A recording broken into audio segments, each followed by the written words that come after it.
I want you to put yourself in a really specific headspace for a second. Just picture the year 2008. Oh, wow, yeah. That is quite a year to jump back to. Right. I mean, you probably remember the feeling, or at least the stories about it.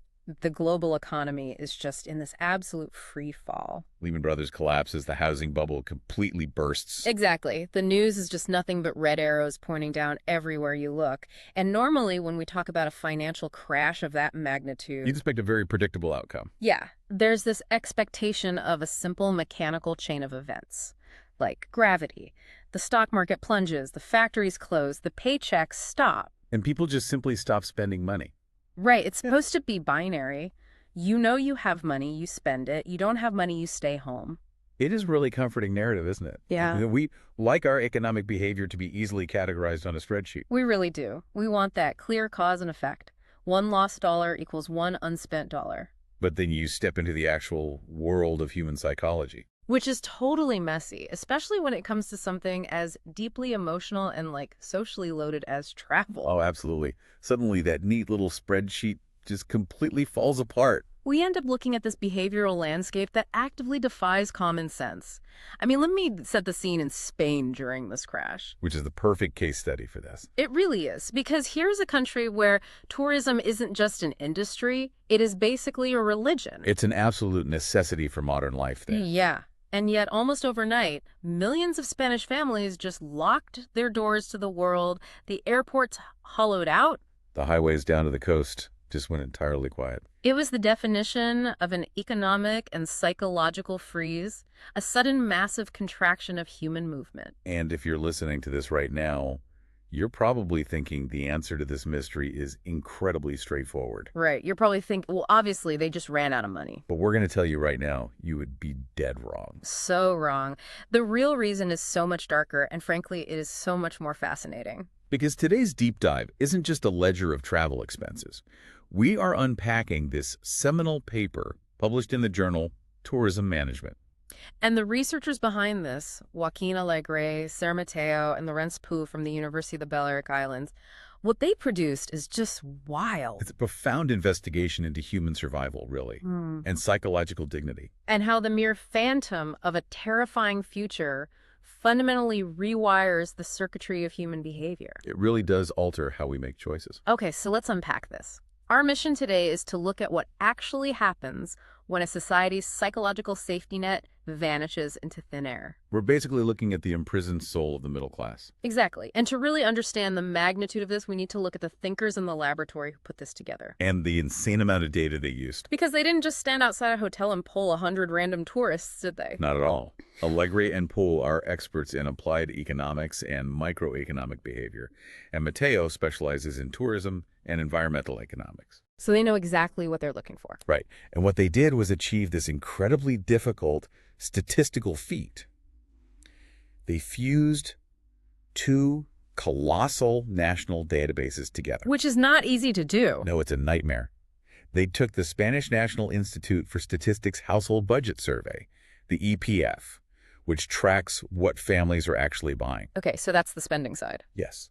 And they cross-referenced it with the labor force survey, the EPA. That one tracks who is working, who is fired, and who is looking for a job. I just want to pause on that for a second because usually those two types of data live in totally different universes. Completely different silos. Yeah, you have one survey asking, hey, did you buy a plane ticket? And another entirely different survey asking, did you lose your job? And mashing them together on a household-by-household level gives you an unprecedented view. It seems like a logistical nightmare, but by doing it, they built this massive data foundation. They tracked 35,911 individual households. Nearly 36,000 families. That is huge. And they didn't just take a single snapshot. They trapped these tens of thousands of families across a critical 5-year window. From 2006 to 2010. Right, exactly. So you capture the golden era of the boom, the immediate trauma of the 2008 crash, and the bitter recession that followed. So this isn't just a thermometer checking the temperature of the travel industry. No, it's way more comprehensive than that. This is like a full-body MRI of an entire country's economy while it is actively having a heart attack. You can see every single blocked artery in real time. Okay, so let's look at the first big symptom they uncovered here, the illusion of prosperity. This is where the data really starts to get interesting. If we trace the line graph of reality here, 2007 was the absolute peak. Everyone was packing their bags. The data shows that 45.71% of the Spanish population took a trip. Almost half the country. And then the freeze hits. Right. By 2009, that travel participation rate plunged by nearly 4 percentage points. But you have to look at the context of what was happening to the country's labor market at the exact same time. Because it's not happening in a vacuum. In 2006, the Spanish unemployment rate was a very manageable 8.5%. Which is pretty standard. But by 2010, that rate had violently doubled. It rocketed up to a massive 20.1%. 1 in 5 people completely out of work. But here is the piece of data that makes you do a double take. Unemployment doubled. A fifth of the country is standing in the unemployment line. The broader economy is just burning to the ground. But tourism spending did not drop to zero. Not even close. In fact, despite that 20% unemployment rate, over 42% of households were still traveling by 2010. The participation rate dipped, yes, but it did not collapse in proportion to the job losses. Which is crazy. We see this incredible resilience in the consumer. It really makes you wonder what's driving them. Which raises an incredibly provocative question.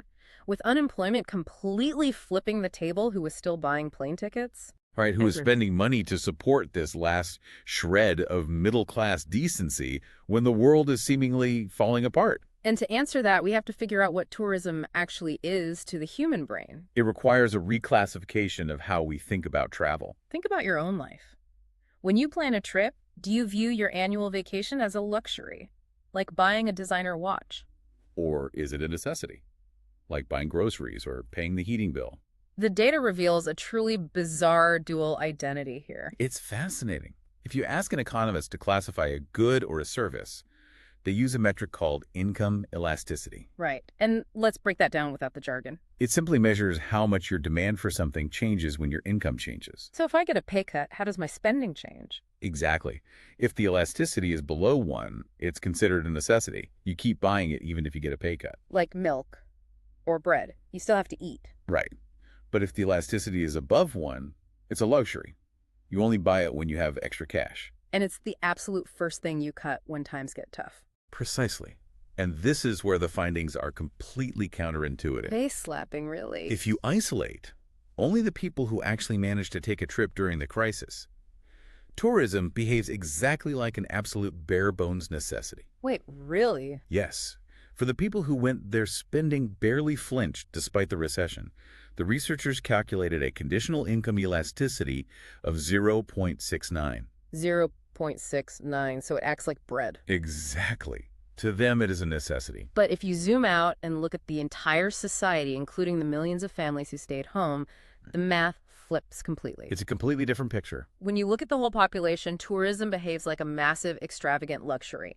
The unconditional income elasticity skyrockets to 1.64. Which is highly elastic. Let me translate that math for you because it is hyper-reactive. It means if the national economy grows by just 1%, the total societal demand for travel doesn't just bump up 1%. It explodes by 1.64%.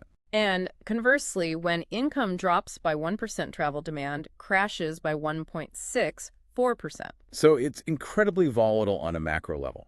So to the individual holding the suitcase, travel is oxygen. It is a non-negotiable psychological need. But to the economy at large, it is the absolute first thing thrown overboard to keep the ship from sinking. It creates this wild emotional paradox. How can something be simultaneously vital to the individual and completely disposable to the collective? And to understand that, we need to look at why traditional economic models completely failed to predict this behavior. Yeah, because standard studies were totally blind to this nuance, right? Completely blind. I want to dig into that blindness because you hear terms like OLS regression models thrown around in these academic papers. And it sounds very authoritative and final. But it was actually giving a totally distorted picture because of how standard math treats a 0. Okay, explain that. Imagine you were surveying 3 households about their travel spending. Household A goes on a nice trip and spends $3,000. Okay, easy enough. Household B spends $0 because they literally couldn't afford to go. They're broke. Got it. And household C spends $0 because they actually have the money, but they were terrified of losing their jobs next month. Ah, so different motivations for the exact same number. Exactly. A standard ordinary least squares, or OLS regression model, simply averages those numbers together. So it just blends the zeros in with the heavy spenders. Right. It fundamentally assumes that the decision to not go and the decision of how much to spend are driven by the exact same psychological factors. But they aren't at all. Not even close. And this is why the researchers had to use something called the Heckman two-stage model. I love the logic behind this model. Let me give you an analogy to explain how this black box of decision-making works, because it makes so much sense once you picture it. Go for it. It is exactly like trying to get into a VIP nightclub. I like where this is going. Break down the two stages for us. Okay, step one is what economists call the selection equation. In our analogy, this is, do you get past the bouncer at the door? The initial barrier to entry. Right. That is the agonizing kitchen table decision of whether to pack a bag and leave the house at all. Are we going on vacation this year? Yes or no? It's a binary choice. Step two is the expenditure equation. Once you are actually inside the club, once you finally arrive at the beach or the hotel, how much money are you going to drop at the bar? Which is a continuous choice. Yes. And the brilliance of the Heckman model is that it proves these are two entirely different psychological gates. The variables that get you past the bouncer have almost nothing to do with the variables that determine your bar tab. Which is wild to think about. The things that keep you locked in your house are not necessarily the things that make you budget conscious once you are already on the road. And the biggest, most intimidating bouncer at the door during this whole period was the shadow of unemployment. Without doubt. Losing a job is terrible. We all inherently know that. It drains the bank account. But the data shows that who loses the job in the house changes absolutely everything about the family's behavior. Let's look at the intense granularity of the study on this point. In 2007, if no one in the house was unemployed, 47.56% of those families took a trip. Okay, healthy number. Almost half. But if the head of the household, the primary breadwinner, lost their job, the travel rate falls off an absolute cliff. How far down? It crashes down to 26.68%. Wait, I need to challenge this a bit. Because money is fungible, right? A euro is a euro. Mathematically, yes. So what happens if a secondary earner loses their job? Let's say the spouse loses their income, or a grown kid living at home gets laid off, but the primary earner keeps working. Do they still go to the beach? Yeah. Does the family still go? Yes, they still go. You're kidding. I'm not. The household can completely absorb the shock of a secondary earner losing their income. The probability of going on vacation only drops marginally. That is wild. But if the anchor of the household is uprooted, the entire family's lifestyle instantly collapses. This is so deep because it speaks to the collapse of a psychological defense line. It really does. The Heckman model actually puts a hard number on this. What is it? If the primary breadwinner loses their job, the probability of the family traveling drops by nearly 18 percentage points. Okay, 18 points. A massive hit. But if the spouse or another member loses their job, the model shows it has literally zero statistically significant impact on the decision to get past the bouncer. Zero. Zero statistically significant impact. Why is that? Why does the identity of the unemployed person matter more than the raw math of the lost income? Well, we are seeing the economic psychology of the primary earner structure here, Right. which in Spain at that time was heavily patriarchal. Right, the traditional family dynamic. Exactly. The loss of the primary income doesn't just mean fewer euros in the bank account. It is a catastrophic psychological blow to the household's identity. To their perceived security. And their social standing. The primary earner is often viewed as the ultimate safety net. So if a secondary earner loses a job, it's just a setback. But if the primary earner loses a job, it's a systemic failure. As long as the household anchor stands, the family tent stays pitched on the beach. That's a great way to put it. But the moment they fall, the psychological defense of the whole family shatters. Even if the secondary earner makes decent money, the symbolic loss of the head of the household's job triggers a total lockdown. It's a crisis of confidence as much as it is a crisis of cash. And that crisis of confidence extends far beyond the people who actually lost their jobs, right? Oh, absolutely. The researchers looked at the crisis that hasn't even happened yet. This is the part that gave me chills. Because mathematically, you don't actually have to be fired to stop spending money. I think this is one of the most relatable parts of this whole deep dive. Think about your own life right now. What if your paycheck is totally fine? Yeah, what if your boss loves you, your company's doing okay, and you are sitting at your desk completely employed, you haven't lost a single dime? Between 2006 and 2010, the researchers used the labor force survey to calculate something called the perceived risk of losing a job. Looking 1 year into the future, right? Exactly. It's essentially a forecasting model for societal anxiety. And what did they find? They found that this perceived risk doubled across the country. It went from an 8.45% chance of getting fired next year up to over 17%. So anxiety basically doubled, but how did that actually affect behavior? The data shows that just the fear of getting fired causes a family to immediately slash their travel spend. Just the fear, not an actual pay cut. Right.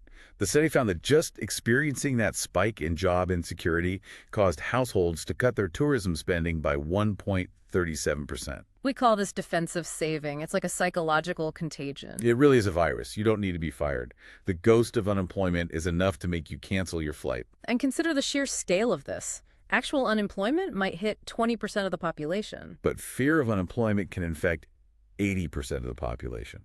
Because this phantom anxiety spreads to millions of people who will never actually lose their jobs, it does far more widespread systemic damage to the aggregate tourism market than actual physical unemployment. It's the difference between a localized storm and a total national climate shift. Fear keeps you out of the nightclub before you even check your wallet. Exactly. But let's look at the flip side. What actually gets you past the bouncer?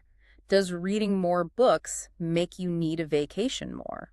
Well, the data on education is frankly mind-blowing. It really is. It brings us to education as a profound status symbol.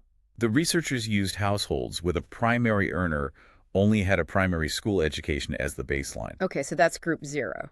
Compared to that group, if the breadwinner is a high school graduate, the family spends 27.12% more on travel. Okay, that makes sense on the surface. Maybe a high school grad has a slightly better paying job. Maybe a bit more disposable income. Sure. But the next jump is what caught me totally off guard. Brace yourselves for this one. If the breadwinner is a university graduate, they don't just spend a little more. They spend 214.24% more on travel. 214%. That is not a linear progression at all. That is a completely different universe of behavior. It's staggering. But I have to ask, is this just a proxy for wealth? Like, does the university grad spend 214% more simply because they earn a higher salary as a lawyer or an engineer? And that is the crucial distinction. The Heckman model already controls for income.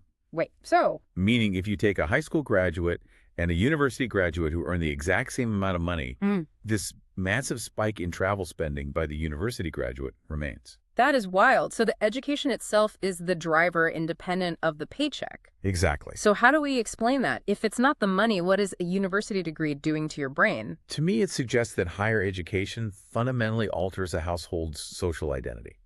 It wires you to see travel not as a fun extra, not as a luxury, but as a mandatory subscription fee to maintain your social class. If you don't travel, you are basically failing your social peers. You don't have stories for the water cooler. You don't have photos to prove your cultural engagement. Sociologists refer to this as cultural capital. The university-educated household views the vacation as an integral part of their identity maintenance. It demonstrates cosmopolitanism, curiosity, worldliness, all those values deeply embedded in higher education. Giving up the annual trip feels like a demotion in social status. Which perfectly segues into another totally counterintuitive finding, the class divide, and how different income brackets react when a crisis actually hits. This part really flipped my assumptions upside down. Because common sense tells you that the rich are bulletproof during a financial crisis. You'd naturally assume the working class would panic, right? Right. You assume they check their bank accounts, cancel their trips, while the wealthy just keep sipping champagne on the Riviera, completely insulated from the macroeconomic weather. But the data proves the exact opposite. This was the biggest face slap of the report for me. The researchers broke the population down into 10 rungs on the income ladder called deciles.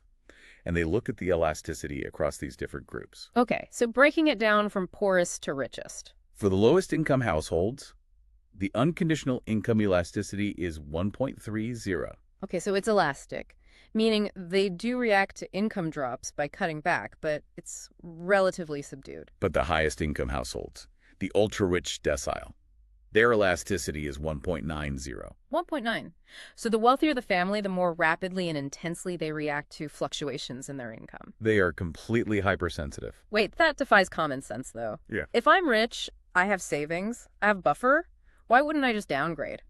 What do you mean? Like the stock market takes a hit, why wouldn't the wealthy family just say, okay, instead of the 5-star Four Seasons in Paris, we'll just do a nice 3-star boutique hotel in Rome? Why are they so volatile? It comes down to the concept of an acceptable standard of consumption. Acceptable standard. The wealthy have a much higher threshold for what constitutes a worthwhile vacation. They aren't looking just for a break from work. They are paying for exclusivity, supreme comfort, status signaling. So if their income or portfolio takes a hit, downgrading to a 3-star hotel feels like a public admission of financial defeat. It induces shame. Ah, the shame factor. Imagine telling your golf buddies you're staying at a 2-star motel. Exactly. So rather than downgrade and face the cognitive dissonance of a cheap vacation, they drop out of the market entirely. They just stay home. So if you are a marketing executive selling luxury travel during a recession, you better have a flawless strategy. Because when the economy gets a cold, the rich run for the exits much faster than the working class. The lower-income family will fight tooth and nail, saving pennies all year to hold on to their one modest trip because it's their only escape. It's a life raft. While the rich will instantly slash their massive travel budgets the second their stock portfolio dips, because the trip isn't an escape, it's an accessory.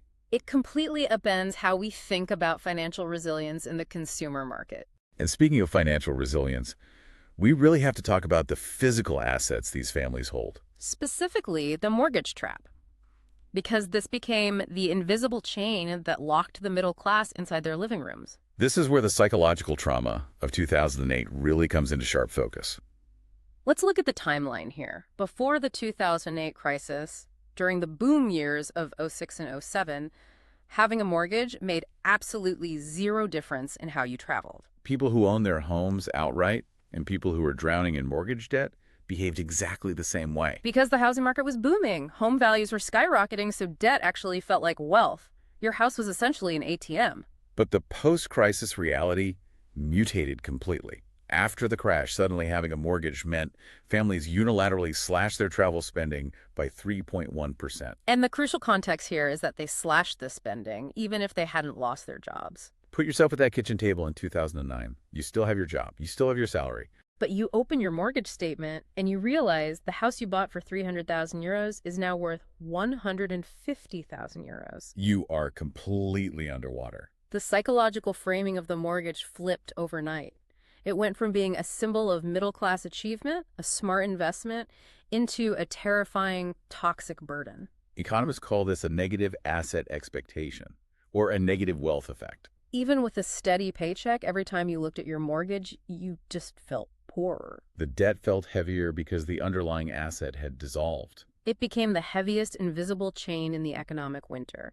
You couldn't sell the house, you couldn't move, and you certainly couldn't justify flying to the Canary Islands when you owed the bank more than your home was worth. And this leads us to what I think is the most profound finding in the entire study. The structural mutation of the mind. The 2008 crisis didn't just drain wallets. It fundamentally rewired the underlying logic of how humans make choices. The researchers actually ran a structural break test to see if the rules of the game actually changed between 2007 and 2008. They wanted to know if people were making decisions using a totally different cognitive framework. And they were. Let's go back to our nightclub bouncer analogy to explain this, because it really helps. Perfect. Pre-crisis, your income directly dictated whether you went on vacation. If you got a raise, you decided to go.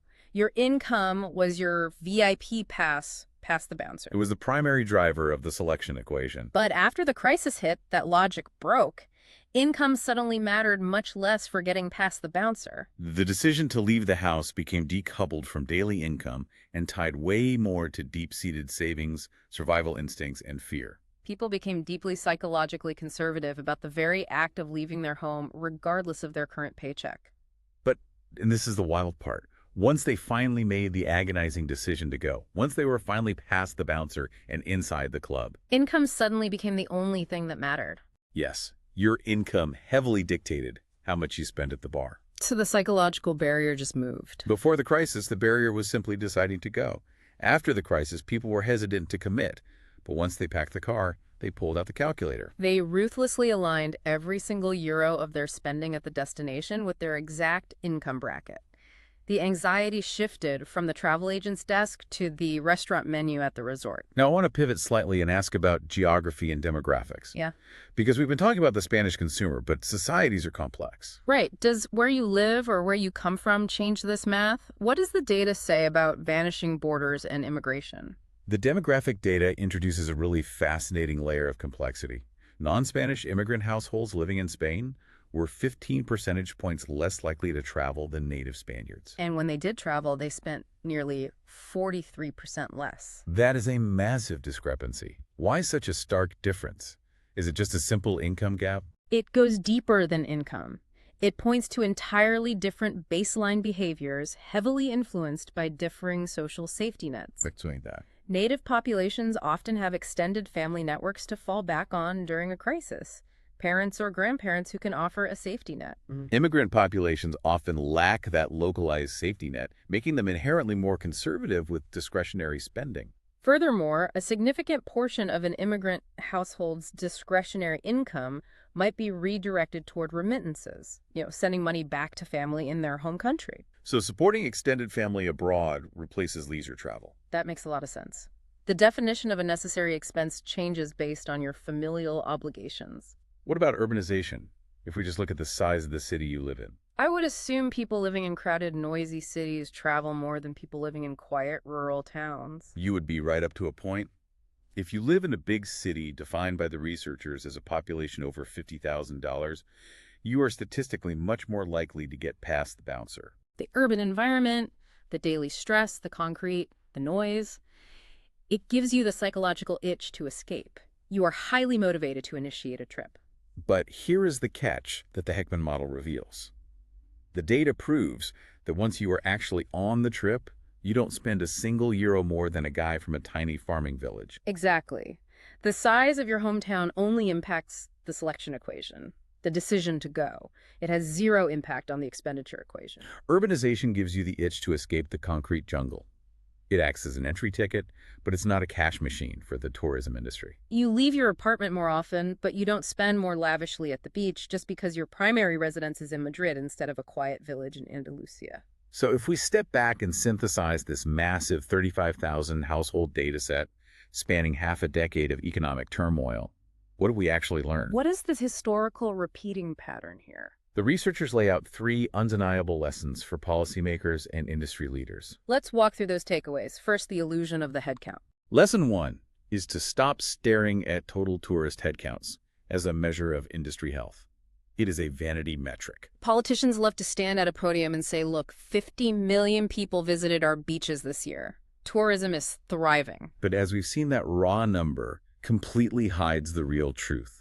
It hides the defensive saving, the slash budgets, the deep anxiety, and the shifting demographics of who is actually able to participate and who has been priced out of their own culture. It's like measuring the health of a hospital by how many people walk through the front door without asking how sick they are. Which leads to the second point, the vanguard of the economy. The labor market is the absolute vanguard. You don't need a crystal ball or complex consumer surveys to predict the hotel industry's profits. You just need to look at the unemployment line and the perceived job security of the workforce. Every ripple in employment today is a tsunami for tourism tomorrow. And crucially, it's not just the actual job losses. It's the fear of job losses that destroys consumption. And that leads directly to the final lesson, which is basically a warning to anyone in marketing. You cannot save the tourism industry by offering 20% off hotel rooms. Marketing gimmicks, loyalty points, flash sales, they do not work in a structural psychological crisis. You save tourism by guaranteeing people won't be fired on Monday. Macroeconomic job security is the only marketing campaign that actually works when consumer confidence shatters. Okay, let's pull this entire deep dive together.